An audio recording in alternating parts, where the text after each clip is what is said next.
Hi everyone, this event offers interpretation into Spanish. So please select your language as Spanish by clicking on the globe icon that says interpretation. And this will allow you to hear the presentation as you normally would and to hear the interpreter when someone participates in English. If you are on a smart device, touch your screen lightly and select the three dots to view the language options. If you have any questions or issues, um, please post them on the chat so the facilitator can assist you. Hola a todos, este evento ofrece interpretación simultánea a español.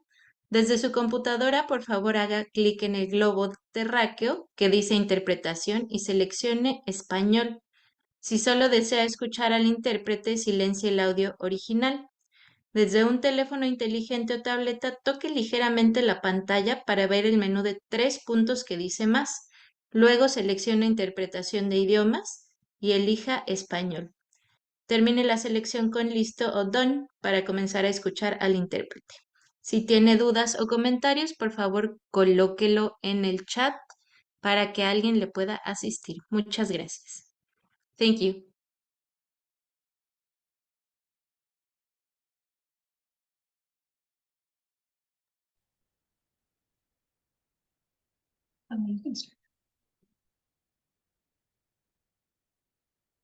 Hello, everyone. Welcome. My name is Janelle King. I am a licensed marriage and family therapist, and I am the co-founder of Urban Restoration Counseling Center. Urban Restoration is a nonprofit organization that was created to provide mental health services to people of color by people of color. Urban Restoration offers 15 sessions at no cost to anybody who needs mental health services. We are working to break the barriers for accessing mental health and to break the barriers of the cost of mental health. It's really expensive lots of times, and your insurance doesn't always cover your mental health services. So at Urban Restoration, you can come and join our program called Therapy for All. You do not have to have insurance. If you do have insurance and we do not take it, you can still enter the program if you are unable to pay for the costs of services at no cost to you and your family. We provide individual, we work with children from 5 to 18. We do family and couples therapy. We offer services in English and in Spanish. And I want to say Tagalog, but I will make sure on that. Okay, so today I'm going to talk to you guys a little bit about mental health with teenagers and adolescents. Oftentimes we tend to think that our children don't have problems because they're children, right? And we think that if you're not an adult who has to worry about working a job or dealing with children, dealing with the relationship, that our children really aren't going through things that most teenagers actually do experience. So some of the things that you'll usually see in adolescence is symptoms of depression or anxiety. And that looks very different in everybody, but there's some things that you can do to watch for your child's behavior and see if the symptoms are present for them.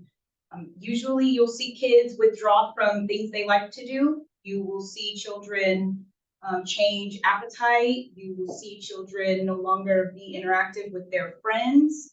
You will notice that maybe a kid who usually has a clean bedroom all of a sudden has a not so clean bedroom.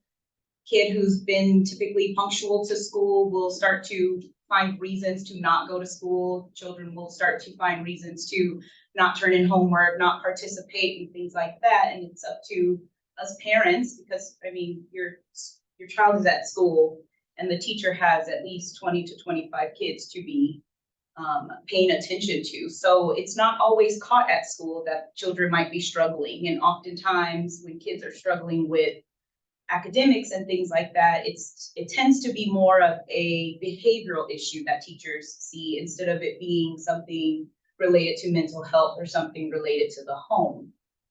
So with anxiety, a lot of kids have social anxiety. I don't know if you guys all remember what it felt like to be in school, but the one thing that kids are always obsessed with is making friends. They want to fit in socially, but sometimes they're embarrassed because they don't think they fit in, or they don't think that the people they want to hang out will like them. They will oftentimes have anxiety around test taking, anxiety around finishing work, and things like that. They will also start to develop, maybe they want to not go to school so much because school is a little bit hard for them. And so you'll start to see them acting out at home, which, I mean, most children age appropriate are going to have some behavioral things going on anyways. But if it's not a normal behavior for your child, then that would be a good time for you all to start to think about maybe there's something a little more going on with them, and starting to check in with your children and seeing if there's areas that you can help in. I do want this to be as interactive. So if you guys have questions while I'm talking, please don't hesitate to jump in and ask questions. Even if you want to just know if, well, my kid is doing this and I'm not sure if this is an issue or if this is something normal, please feel free to speak up and we can talk about it and discuss it. Now, with anxiety and depression, not every situation is going to be labeled as severe as anxiety and depression, right? There could be situations where your kids are experiencing some of these symptoms, but it's not so severe that you have to run to the hospital and get them on medication and things like that. They could participate in therapy. They could participate in school activities that would either give them that boost of confidence for social anxiety, or get them involved in tutoring that will give them that extra help for school, like testing and writing papers, or if their reading is struggling and things like that.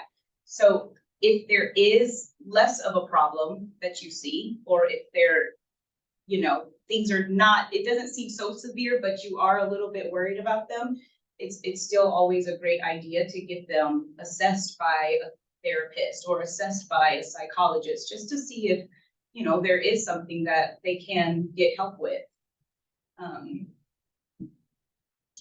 have a quick question. Can you talk a little bit about, like, at what point, because this is, I think, a question that comes up a lot, is at what point should a family reach out for support? Like, if I'm seeing a child that's anxious, like, every day, so at what point is it outside of what is normal for a teenager to experience some anxiety, or at what point is it normal? What is still normal for some of these symptoms that are under depression?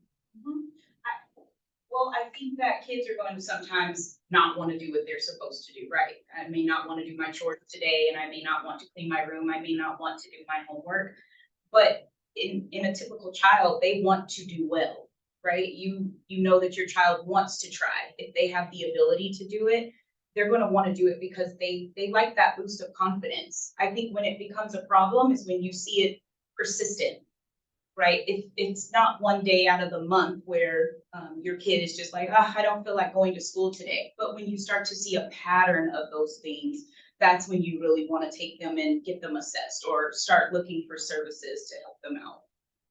Right? Does that make sense? A lot of these things, I mean, kids are going to have mood swings, right? Their hormones are changing. Things are going on. Maybe mom and dad got a new job, so they're spending less time at home. So kids are maybe taking on more responsibilities in the house. So you're gonna see mood swings in kids, but it's when it's not normal to you what they're doing, right? I mean, you've known your child grow up from 0 to whatever age they are today. So you know their temperament, you know their moods, and you kind of know when things are bugging them. So when it feels abnormal to you and you really can't get information out of them, that would be a good time to reach out to a professional. Okay. Was there any other questions?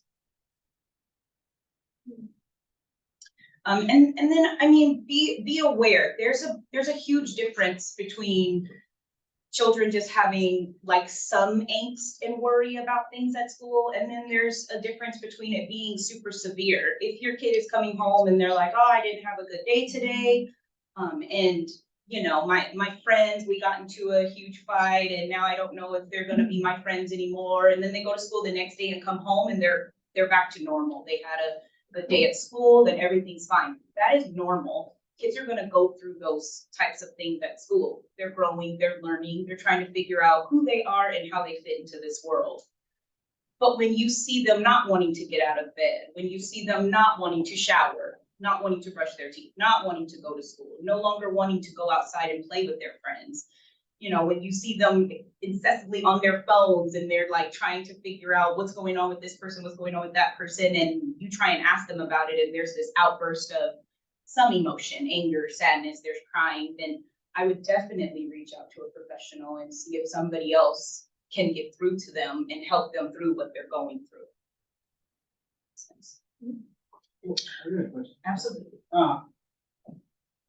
I see a lot of some of that going on with my son in the video games. Oh, yeah. Yeah.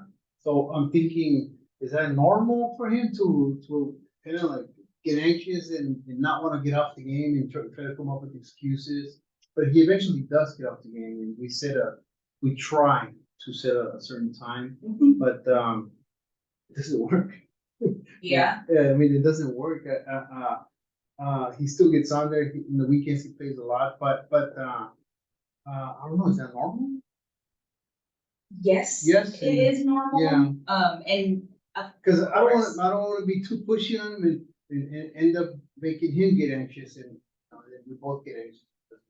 yeah, So I guess that's where I'm at. I've got a few strategies for you, Yeah. but I'm actually gonna get to Oh, social okay. media and like gaming and things like Yeah. that, and then we can talk more. But yes, that is normal. Oh. I mean, what kid wants to not play Right, video games and have to exactly, go yeah, do homework yeah. or, you know, Okay. the other things? But I'll give you a couple strategies that you Excellent, can use with them.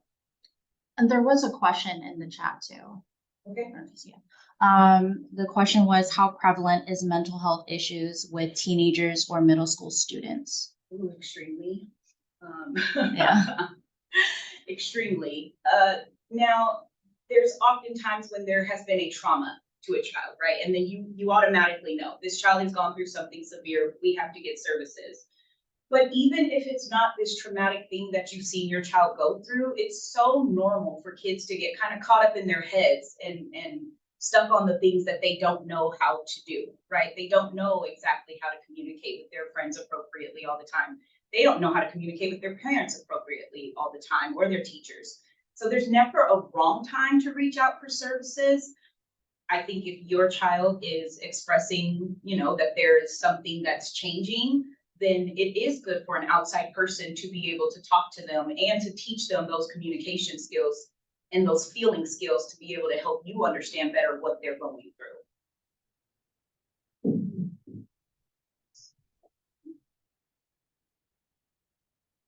So then let's just discuss a little bit about stress, because that stress and that anxiety does not have to lead into this huge anxiety disorder or a depression disorder. There's going to be stress for children, even if we don't think there should be stress for children.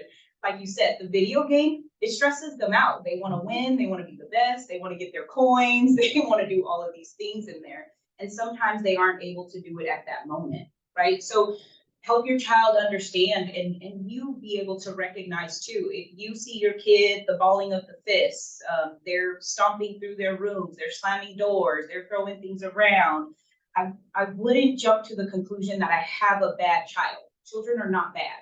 That I don't like that notion that we think that, oh, he's just a bad kid. No, he's not. He's probably going through something.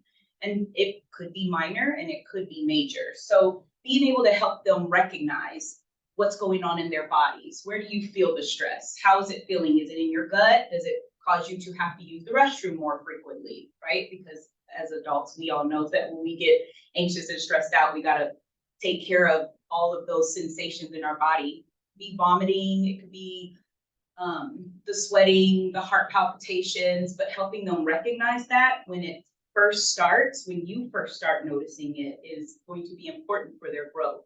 Because when we don't treat these things and when they aren't able to learn how to deal with these things and manage these things, then it is going to turn into a persistent problem as they become older. Right? And then I have another question. The question is, from what you see currently, how much does social media play part? And what are some things we should do?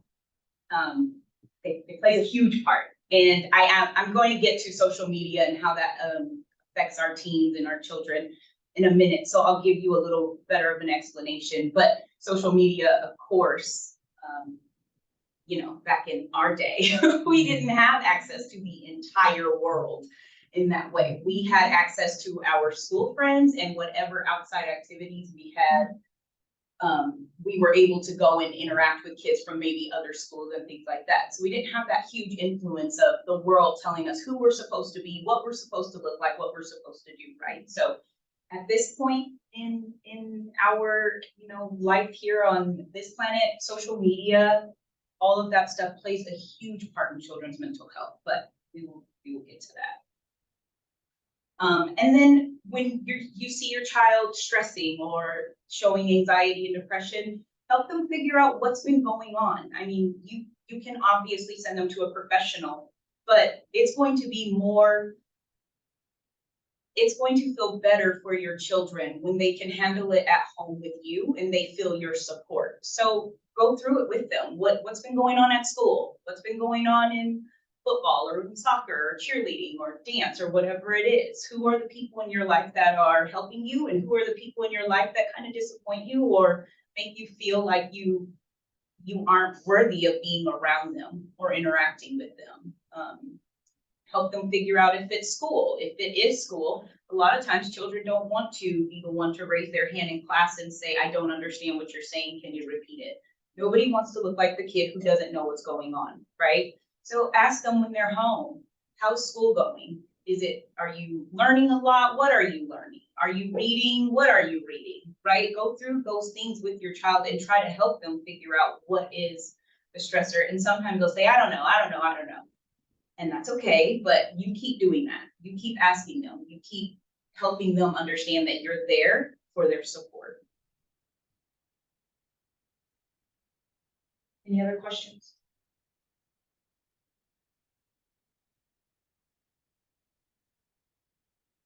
Okay, social media. I know this is a huge thing for parents right now, and we're all terrified and freaked out because we don't always know exactly what our kids are doing on their phone, and they can delete things and they can hide things, and they're kids, so that's exactly what they're going to do.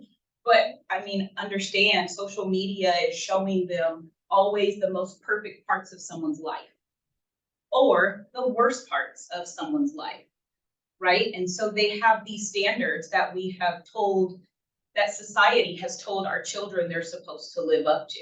They have to be the prettiest, they have to be the skinniest, they have to be the most athletic, they have to be the most fashionable, their makeup has to look the best, all these things, their hair, they have to have the best friend, they gotta go on the best trips, it's all these things. So you have to be mindful that when your child is doing things outside of your family's activities, what are they actually doing and why are they trying to do these things? Ask them questions. What are you watching? Let me see. I always go and peek over my daughter's shoulder and I'm like, what is that? What are you watching? And she'll look up at me and go, nothing, and swipe to the next one. I'm like, go back. I want to see what you were watching. I want to laugh if you're laughing. I want to cry if you're crying. I want to see what's going on. So be involved, stay involved with your children. Ask them questions, talk to them. Let them know that you're not against them being on social media, but you want to help them be safe on social media. And that's always my push with my daughter. It's not that I don't want you on social media. You can play the games, you can, you know, the Roblox and the TikTok and all of those things. I just want to make sure that you know how to handle yourself when you are on these platforms. Right? Can you repeat that question? I want to make sure I answer it. It says, from what you see currently, how much does social media play a part, and what are some things we should do? So yeah, like I was saying, you want to talk to your kids about it. Children may not seem like they're listening all the time, but they're always listening. They always hear what we say, but mom and dad are not always cool, right? Teachers are not always cool. Adults are always not cool because we don't know what they're going through. even though we've all been there, done that. But at the same time, we have to understand that times have changed. Social media is not going anywhere. The internet's not going anywhere. This is their life. And so we have to even do our due diligence in researching how to detect a predator, how to know when somebody is not actually the age they are, and what kinds of questions they would be asking your children, and what kinds of things they would be saying to them online to kind of track them into either interacting with people they shouldn't or having conversations they shouldn't be having. So you want to stay present in your children's lives. You want to be able to show them that you're not the bad guy, and you're not trying to keep them away from these things. At the end of the day, you love them and you want to keep them safe. When you tell a child, I love you and I want to keep you safe, it hits differently. They understand that a little bit more because you're not trying to control them. You want to keep them safe. And children want you to keep them safe. Even when they say, I've got this, I can handle it, they want you there. They always want their parents involved, even when they try to push you away. And I hope that everybody does understand that. And I'm sure that people are like, well, I try to talk to my kid. I try to say these things to them. I try to tell them this. Your children may not always see the value in the moment, but then when they get caught up in one of those situations, they're going to think back to what mom and dad said. They're going to remember the words that you were saying to them in those moments, and they'll be able to make better decisions and better choices when the situations present themselves. Right? I would be mindful of putting so much protections on your children's phones and watching every single thing they're doing.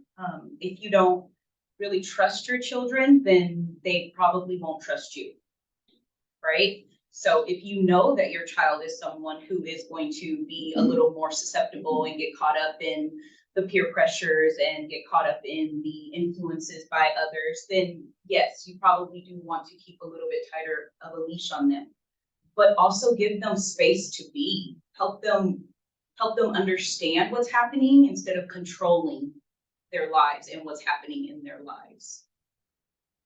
Makes sense. Any other questions? No, but that's something that my son just told me today, that he wants to make his own choices on electives and, oh, that's like, wow, okay. Mm-hmm. So with social media, with the video gaming and those things, I know it's hard to get them off of it, but you can use it as a reward kind of system, right? If you come home from school and you want to play your video games, but you know you have homework, negotiate with your children. We have to teach them how to negotiate, otherwise who else will, right? They're going to have to negotiate their whole lives. They're going to have to negotiate pay. They're going to have to negotiate job positions. They're going to have to negotiate with teachers about their grades. They're going to have to negotiate in life constantly. So the best place for them to learn is with parents. So if he wants to choose his own classes and he wants to play video games wherever, whenever he wants, give him information and guide him into making that right decision. I like to call it backdoor parenting. Well, if you take this elective, what are you planning on learning from it, right? And okay, I agree, but here's your choices. Take this one or this one, and let them choose from only those two choices. If you want to play video games all night, then you can do your homework before, or I can limit your time on the video game, and then you can choose. Do you want to play the video game first? Do you want to do your homework first? Right? And then there's non-negotiables. Your phone is turned off, your phone is turned in, your game is turned off. If the rule is 9 p.m., the rule is 9 p.m. Again, let them negotiate. At 9 o'clock, when you walk into their room and you say, all right, it's time to be done, you got to get off your game. And they're like, oh my God, I have one more thing to finish. If you just tell them, no, it's done, get off now, what are they going to do? How are they going to respond to you? Why, you're being so mean, you're this, you're that, oh my gosh, I can't, I want to just finish this one thing. Have them negotiate. How much time is it going to take you to finish that one level? Is it going to take you 10 minutes or 15 minutes? Because you can't have more than 15 minutes. Oh, it's only going to take me 15 minutes. Okay, well, if I give you this 15 minutes, there can be no arguing when I get back to your room and tell you you have to turn it off.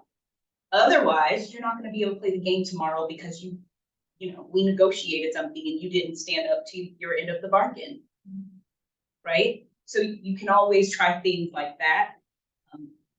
Give him rewards. Did you clean your room? Clean your room? Sure, go play your video game, right? Or My son's really good at negotiating.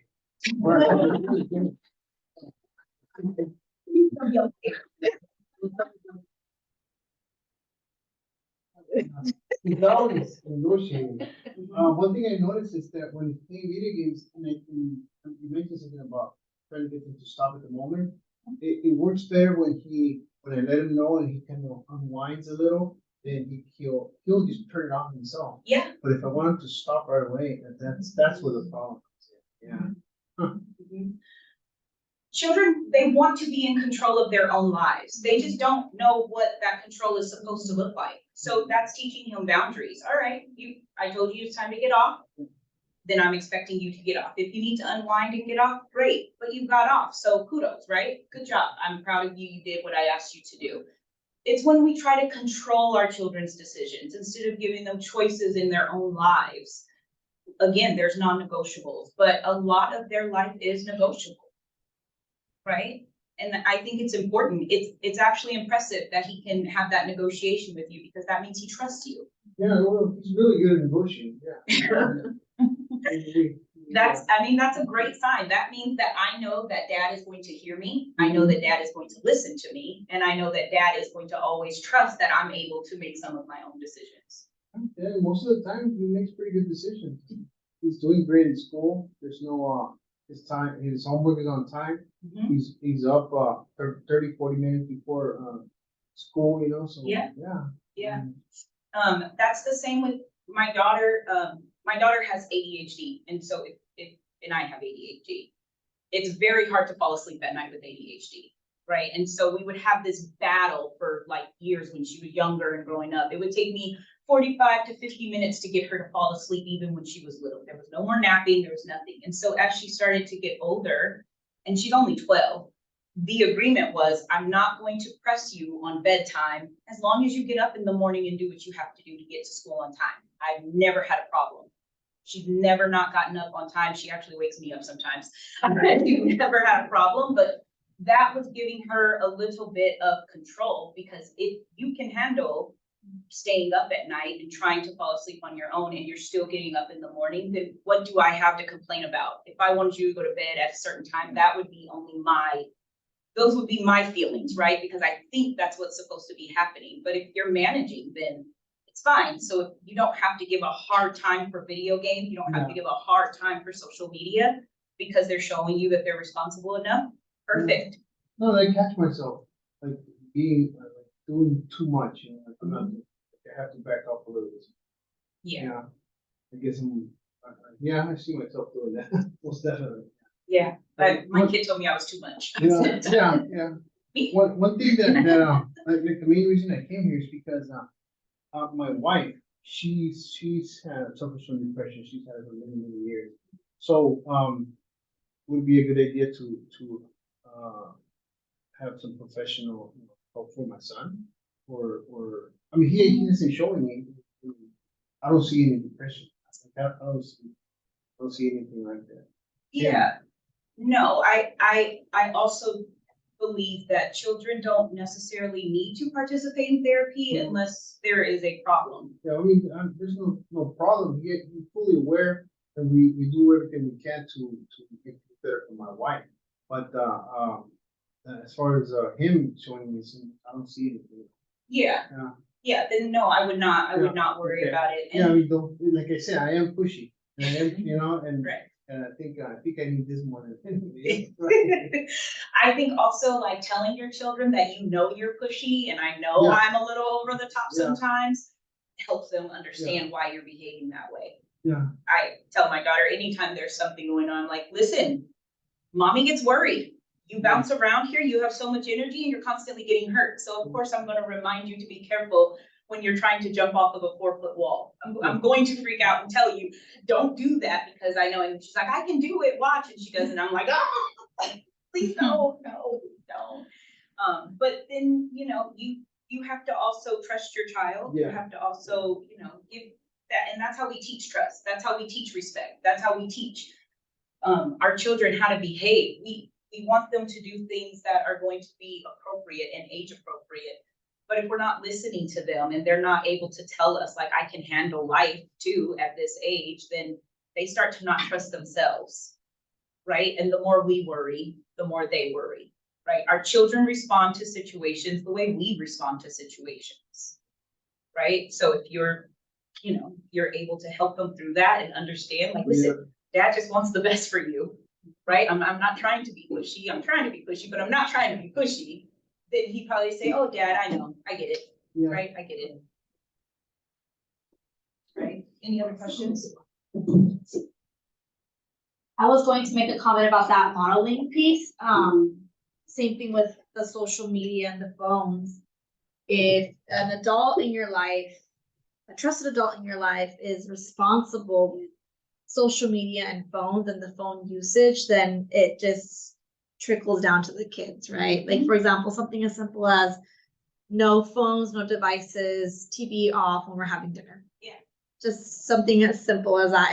It sounds really simple, but it is hard to be disconnected when you're having food Yeah. because the TV is on, the kids want to use their iPads. And so something as simple as like a no device boundary or a rule for mealtime that can possibly, model to your children how to be responsible with phones and social media and, all that other Yeah, stuff. So absolutely. it's the same thing like how we manage stress. Same thing. It's all like modeling, especially when you have those, trusted adults modeling those skills for you. The kids will learn how to do the same. Right. You want to help create balance, right? And so, I mean, sometimes you are sitting at the table, especially if you're out at a restaurant and it's the whole family there and kids are not going to always be involved in adult conversations, but you're like, put your phone away. It's family time, right? But then they're sitting there like, this conversation has nothing to do with me. What am I supposed to do? And then they start pouring water into the Coke cup, or they start pouring ketchup into, the mustard thing. And now they're making and doing things to find ways to keep themselves busy. So, I mean, you can always set boundaries where it's like, okay, when we first get to the restaurant, fine, you can have your phone. Once we start eating, it has to be put away, right? You can always find ways to help them understand that life is about balance. I'm not saying you can't do it, but we have to do it in moderation, right? If your child sees you sitting on your phone all night, then you're telling them it's okay to sit on your phone all night. If they see you not cleaning up or not doing the things you're supposed to do around the house, you're telling them that these things are okay to do, right? We have to model positive behavior, and we have to model balance and structure and boundaries to our children in order for them to understand why it's important, because they're looking at you like, your life's fine, why do I have to not get on my phone at night, right? You're doing all right, you go to work every day, why do I have to do things this way? And then it's confusing for them, right? So we have to be mindful of what we're doing in front of them, what we're saying in front of them, how we're speaking and things like that, so that they can, start to learn how to be happy, healthy adults, right? Questions?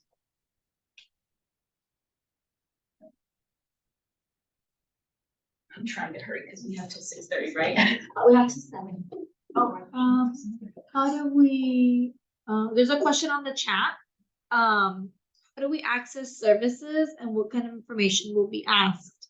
Does immigration status impact any access to services? absolutely not. So I have pamphlets here, but I will send you guys electronic copies so that you can send to the parents. This one now. Thank you. So there's 2 ways you can receive services or get services started. You can either call the office or you can go on our website and there's a referral form and you can fill out the referral form and then somebody will call you back.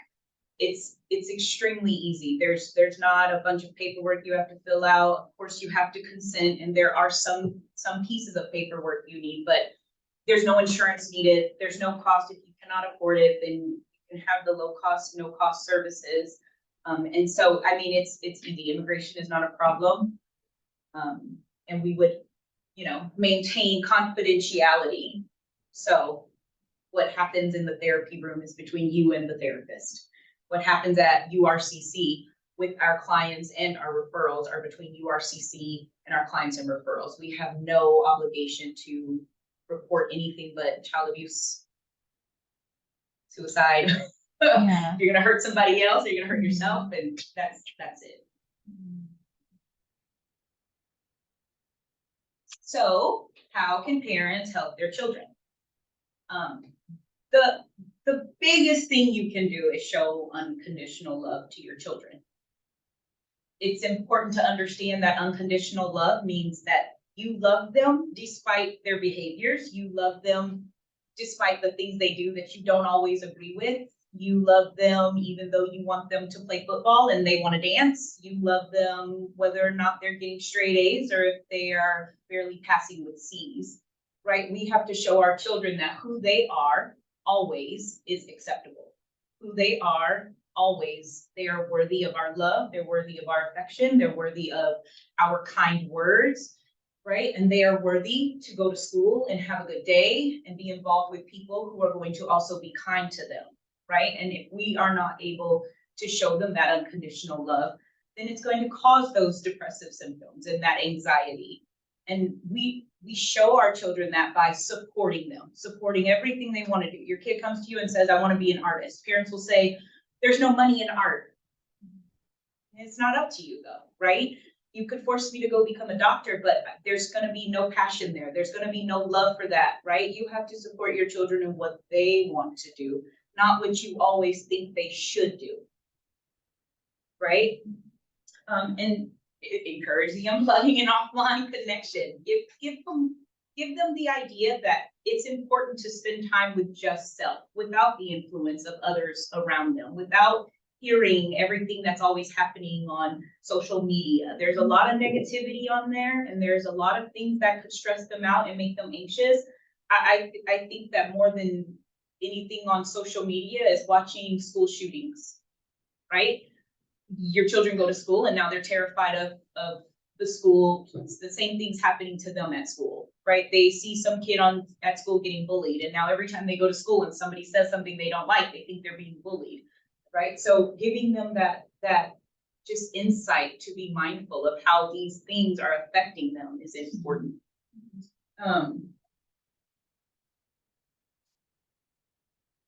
Talk to your children.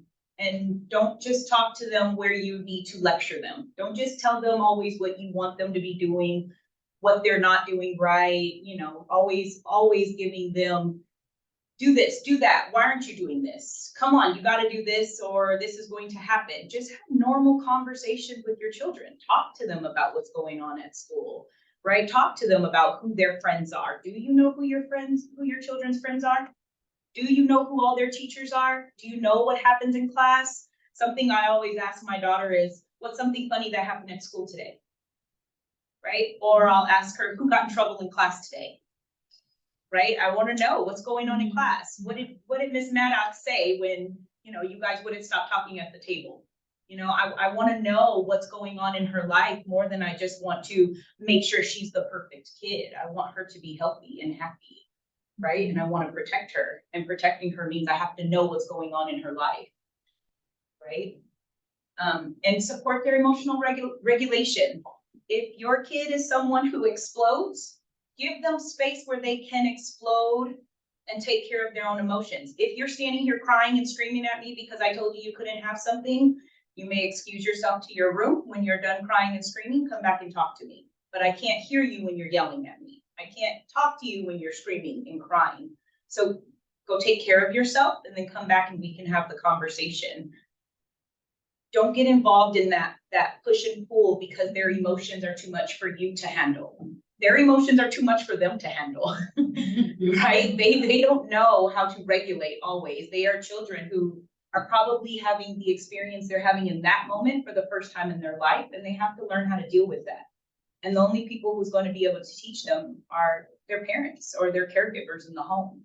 So be mindful and pay attention to the things that trigger your children. Pay attention to when they get upset.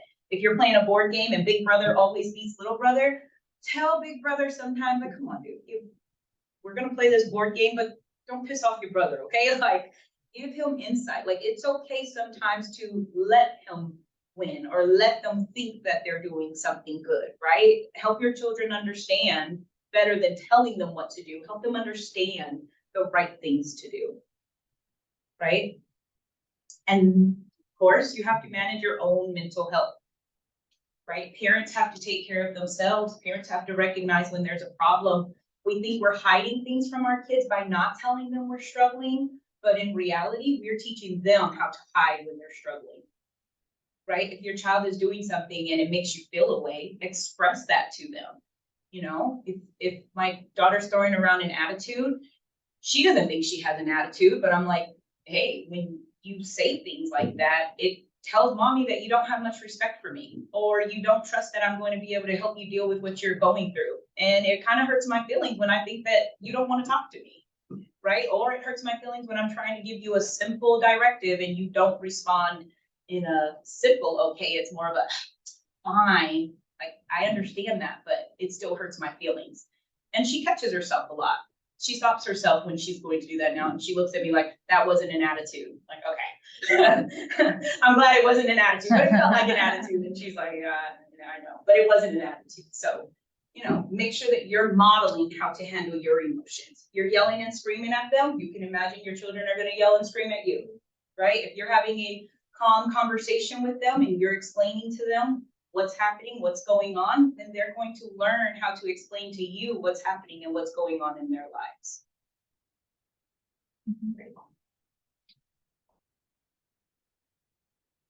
So I'm gonna let you guys watch this video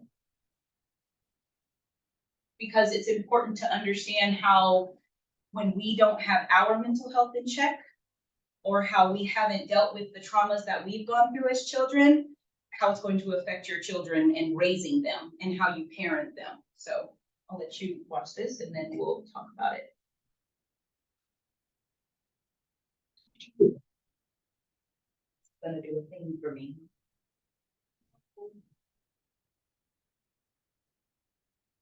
It's not gonna play.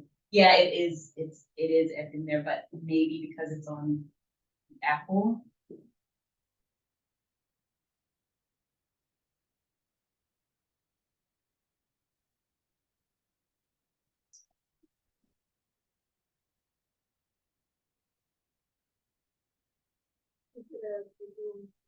Yeah, it is. I can go to YouTube and do it that way.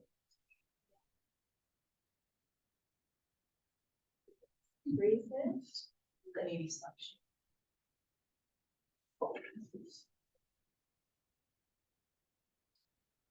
What is this pulling here? I know. They brought everything. I just, It's crazy.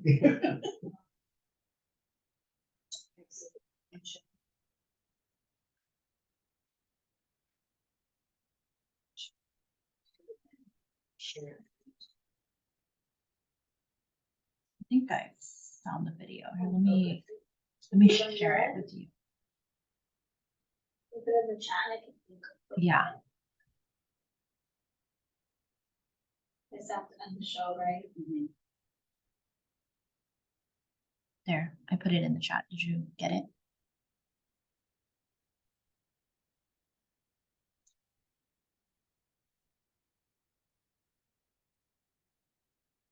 Oh, you got there. Will it say from there? Oh, Oh, but then it's.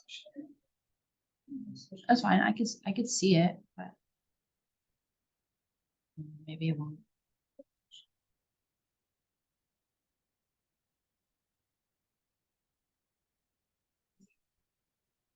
February.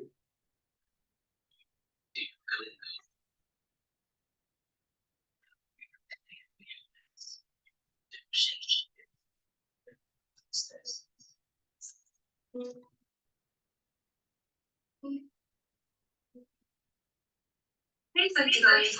Welcome back.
If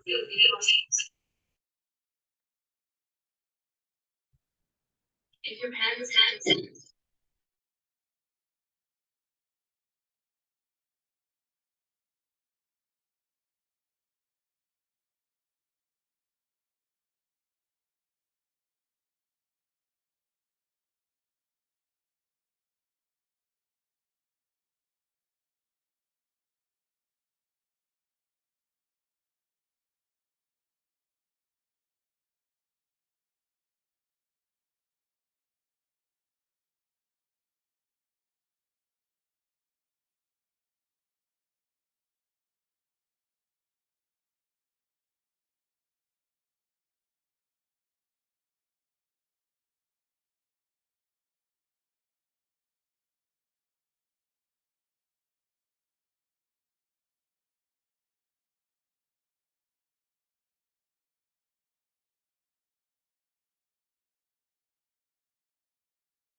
Turn your volume down.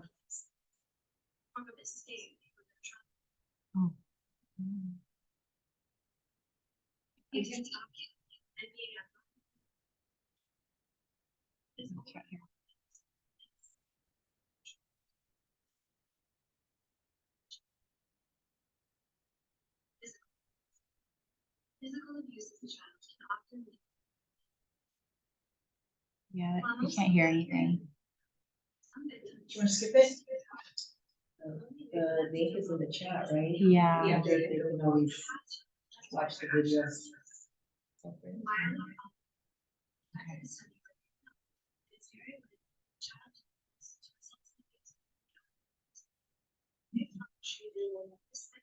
Yeah, you can just stop it because they can't hear it.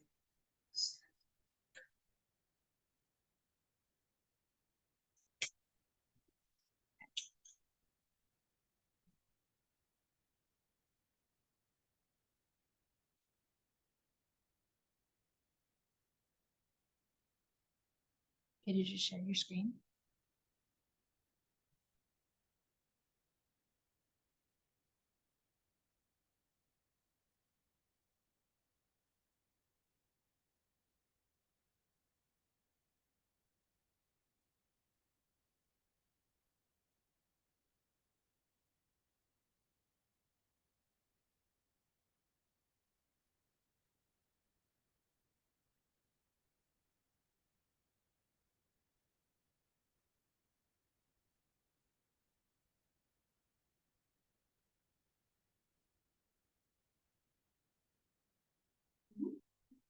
Are we back?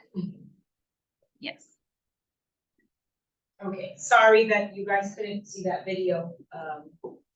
So I will just explain what it was trying to tell you. Can you all stop and think about what it felt like to be a child? Do you all remember things that your parents said and did that made you feel good? And things that your parents said and did that made you feel bad? I'm sure that all of us are like, oh, I'm never gonna be this kind of parent. I'm never gonna do things that way. I'm never gonna do, I'm never gonna say, I'm never gonna make them. And then all of a sudden you become a parent and you realize, oh crap, I turned into my parent.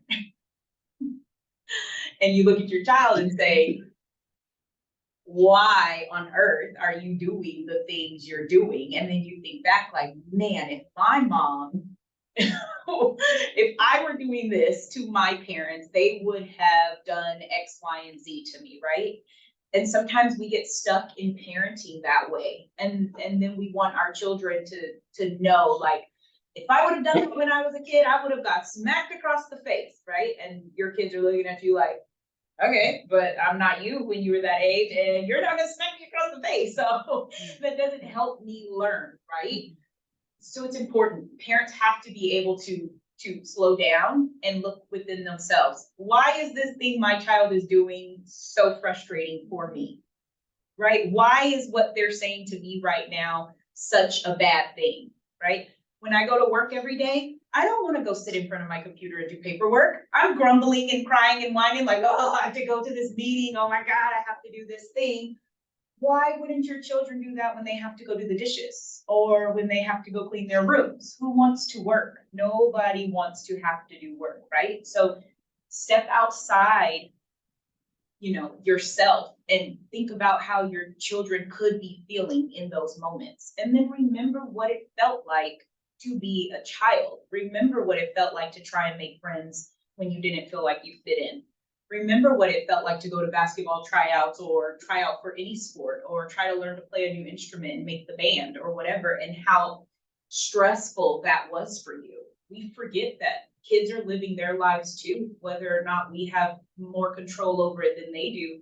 They're still experiencing things that cause them to struggle, right? And as parents, we think that we are supposed to make sure they do everything we want them to do because of how we feel. And we don't evaluate how does my child feel and what do they need in this moment more than what we need as adults, because we have more access and we have the ability to have learned those lessons already in life, right? We can't tell our kids, you're just a kid, you should have no problems. You're just a kid, you should have no worries. But that's so dismissive to their feelings and invalidating. And it lets them know that you don't really care, right? So we have to take our own mental health and deal with what we're going through in order for us to show our children how to help themselves too. Does that make sense? So always talk to your children, right? Don't let them go with just a how was your day and they say fine and they run in their room, they slam the door and they just want to start playing their video games, right? Or they just want to go get on their phone with their friends or whatever. Have them talk to you. No, come on, I want to talk to you. I want to know how your day was. What'd you do today? Like I was saying, I asked my daughter all kinds of weird questions and she's like, to answer that? I'm like, yes. But then she started doing this thing where she comes and she sits and she's like, Mom, let me tell you the tea. And I'm like, tell me the tea. What is tea exactly? I don't know. We don't always know. Or she uses all these words and I just pretend like I know what she's saying. And I just like, oh my gosh, I can't believe it. And I caught myself the other day telling her, you probably should hang out with those friends, right? And then she's like, I mean, they're my friends. And I had to stop myself because we cannot make those choices for our children. We cannot tell them who they can and cannot be friends with. We can encourage them, right? We can guide them to create the most healthy relationships, but we don't have any control over what they're doing at school. And the minute we tell them not to do something, what are they going to do? Stop telling us what's going on in their lives, right? So I backtracked and I had to tell myself like, well, I'm not telling you to not be friends with them, but you should probably think about if these girls are doing this at school, would you ever do something like that? She's like, no. Then why would you be friends with people who do things that you would never do, right? We have to use words and talk to them the way they can understand. So ask them lots of open-ended questions. Don't just say, how is this? How is that? Ask them specifics. Hey, did you make a basket today? How many baskets did you make today, right? How'd your coach, did you tell your coach that you weren't able to play because your back was hurting? What did he say when you told him you couldn't play, right? Give them the opportunity to actually answer you with more than a yes, no, or it's fine. Mm-hmm. Right, makes sense?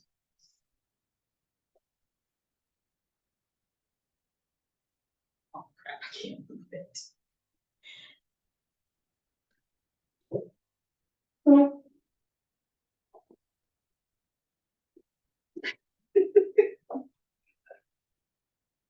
See, our kids would be able to do this and they would have no problem. They would do this right on track. Please, there you go.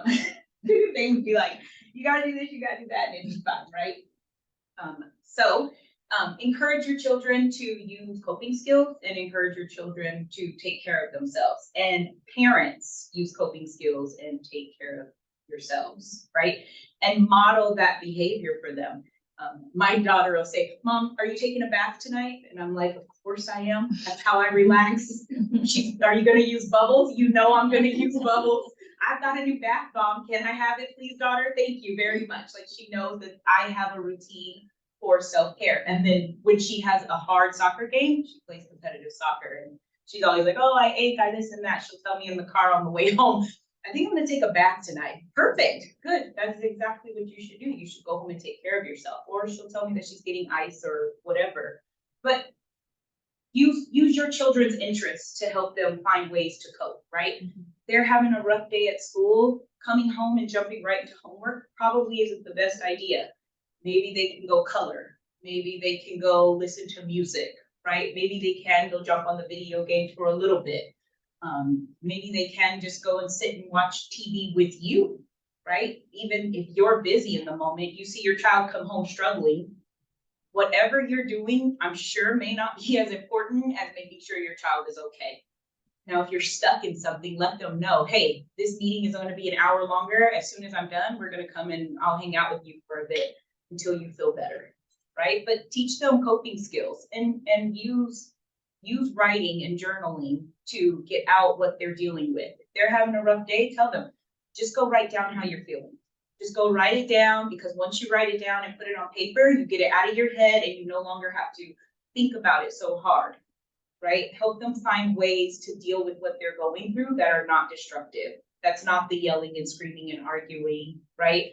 That's not the running around and getting themselves into trouble and doing things impulsively because they don't know how else to manage their emotions, right? And parents, take take some notes, take care of yourself too. You have to relax at the end of the day. There's a lot of things that parents go through. We experience a lot of stress. And if we're not taking care of ourselves, how can you take care of anyone else, right? You put the life vest on first before you save everyone else. Otherwise, everybody's drowning, right? So you have to fill your cup up. You have to fill your cup up in order to fill up everybody else's cup that you already pour into daily. Right, so find ways to get time to yourself, find ways to go and, spend some time with just you and your partner, or I like to spend time by myself, so it works.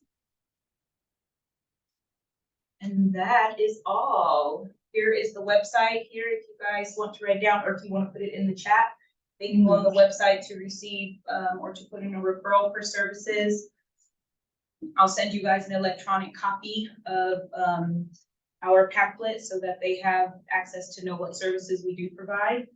And that is all. Thank you. Thank you. Were there any other questions? No, I don't see any other questions. All right, well, thank you very much.